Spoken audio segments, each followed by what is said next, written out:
In 1996, a small family company sold a new painkiller. It came with one simple promise. You will not get addicted. That promise was a lie. And that lie helped start a crisis that has been linked to hundreds of thousands of deaths. This is the story of one pill, one family, and a secret they managed to hide, in plain sight, for 20 years. Secret Atlas. File 3. The 20-Year Secret. Chapter 1.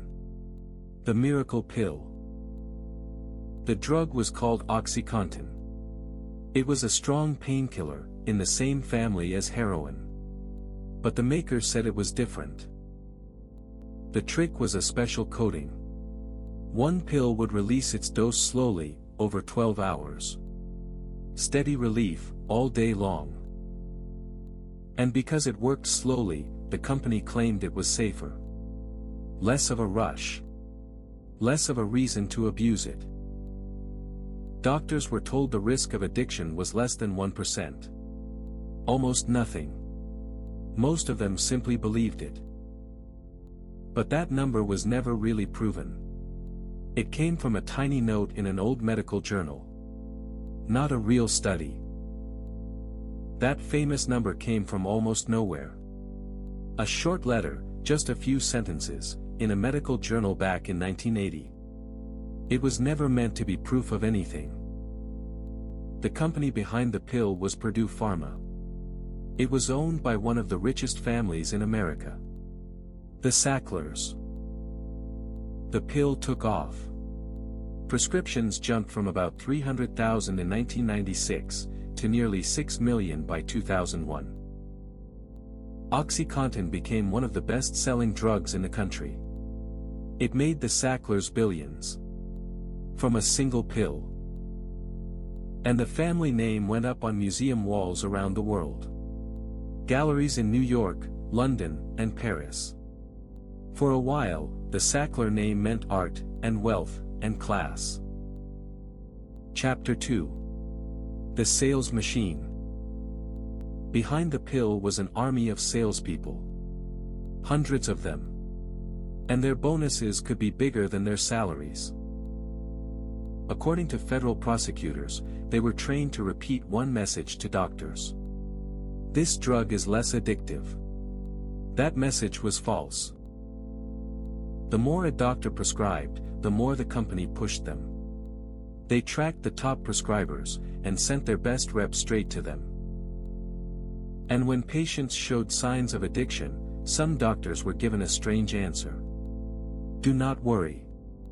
That is just pseudo-addiction. The fix they suggested? A higher dose. So the very warning sign of addiction was treated with more of the drug. Slowly, quietly, the machine kept running. More pills. More prescriptions. More profit. And almost nobody was asking why. The best salespeople won bonuses, prizes, even paid trips. The harder you pushed the painkiller, the more the company rewarded you for it. Chapter 3. The Cracks. The first warnings came from small towns in the mountains of Appalachia. Poor, quiet places. And people there started to notice something. Users had found a simple trick. Crush the pill, and the special coating breaks. Now the whole 12-hour dose hits at once. That rush was powerful. And it was deeply addictive. On the street, they gave the pill a nickname. Hillbilly heroin. Pharmacies were robbed. Prescriptions were faked. And clinics that would write a script for anyone, pill mills, spread from town to town. And inside the company, court records later showed something chilling. They knew about the abuse, years before they admitted it in public. Families started to break. First the addiction. Then the overdoses. Then the funerals. And the pill was still on every pharmacy shelf. And at first, these were not big cities. They were small, forgotten towns, where one more lost life rarely made the news. So for years, almost no one was listening. Chapter 4. The First Confession. In 2007, in a small courtroom in Virginia, Purdue Pharma pleaded guilty to a federal crime. They had misled doctors and patients. The price was $600 million. 3 top executives admitted guilt as well. But here is the part that stings. Nobody went to prison. Not one person. For a crime linked to a national health crisis, the punishment was a fine and a bad day in court. And this is the detail that is hardest to believe. After admitting to a federal crime, the company kept selling the exact same pill for 13 more years.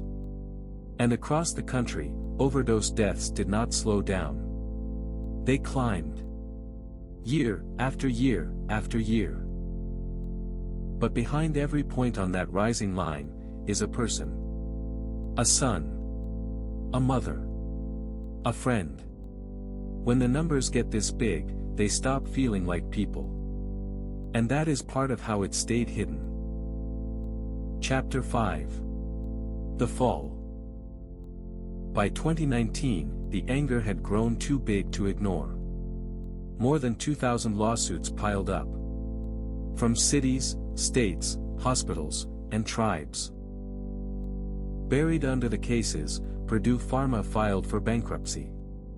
The company that made billions said it could no longer pay. Then, in 2020, came the second guilty plea. Again. This time for fraud, and for paying illegal kickbacks. Over $8 billion in penalties. Even the consultants were caught. McKinsey, one of the most famous advice firms in the world, paid over $600 million for helping to boost opioid sales. And the Sackler family agreed to pay billions in settlements. But they denied doing anything wrong. And no family member was ever charged with a crime. Later, museums around the world quietly scraped the Sackler name off their walls. But a name taken down from a gallery is not the same thing as justice. Chapter 6. The Receipt. So let us add it up. 2 guilty pleas. Billions in fines. A bankrupt company. And a crisis that outlived the pill that helped start it. Because a fine can close a court case. It cannot end an addiction. And it cannot bring back a single person who was lost.